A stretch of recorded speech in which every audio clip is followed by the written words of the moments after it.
近くの学校へ通って、ここはもう寮みたいになってる。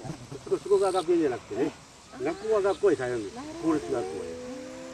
もうですから田植えするし、稲刈りするし、海で遊んでね、離島ですからね。年に多い時10人ぐらいでしょうかね。アイデアはいいんだけどね。いざとなるとね。大変ですよ。なんて言うんですか？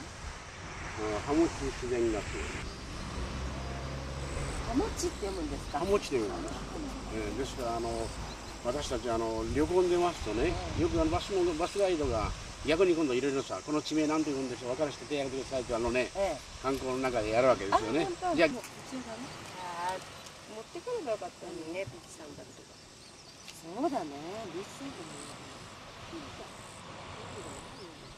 あれさ、なんかあそこになんかあるのかな。小屋が、ほら。